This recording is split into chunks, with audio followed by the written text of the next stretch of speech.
Did you ever notice how the most dangerous question before marriage is not, "Do I love them?" but, "Why does a part of me feel uneasy even when everything looks fine?"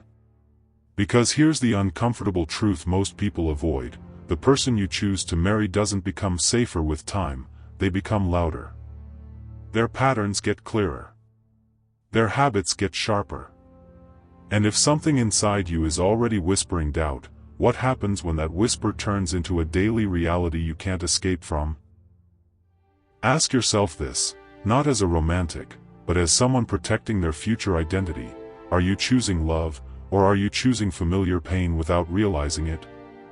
In the first moments of commitment, people often confuse tension with chemistry, anxiety with excitement, and silence with peace. The mind is very good at justifying discomfort when the heart wants certainty. Psychology calls this cognitive dissonance, but in real life it feels like you constantly explaining their behavior to yourself at night, replaying conversations, softening their words, editing their actions so they hurt less. And here's where it quietly becomes personal. How many times have you felt drained after explaining your feelings, yet blamed yourself for being too sensitive? Hold on to that feeling, because it leads to something deeper we rarely talk about. There's a specific kind of relationship dynamic where conflict never really gets resolved, it only gets reassigned.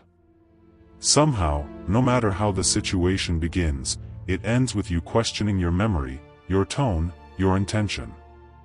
This isn't just emotional immaturity, it's a psychological defense mechanism rooted in ego preservation. People who cannot tolerate fault will unconsciously transfer it.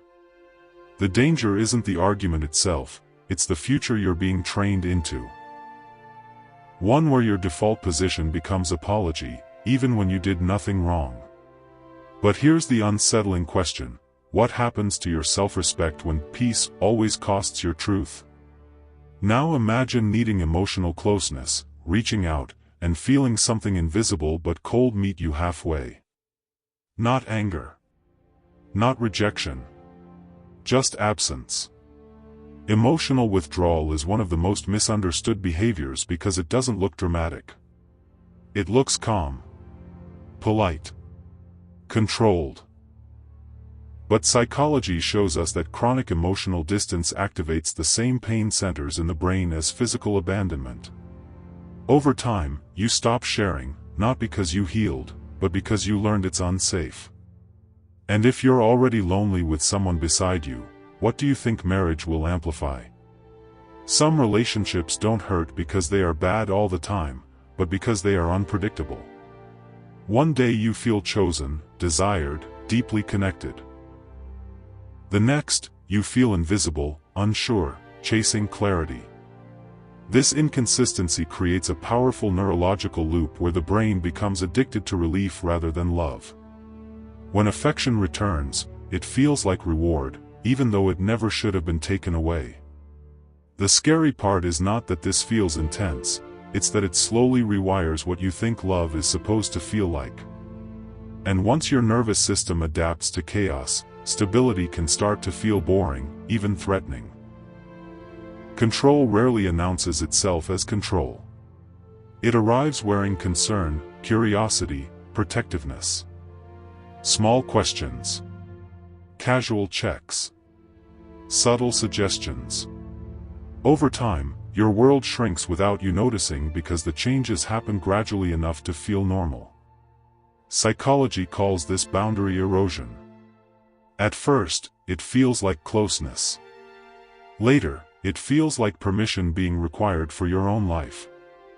And the hardest realization comes much later, when you ask yourself not, "Why do they control me?" but, "Why did I stop noticing when it started?" Then there's growth, or the lack of it. Some people promise change the way others promise vacations, always in the future, never booked. They aren't evil, but they are stagnant, and stagnation in relationships turns into emotional labor for the other partner. You become the motivator, the reminder, the emotional regulator.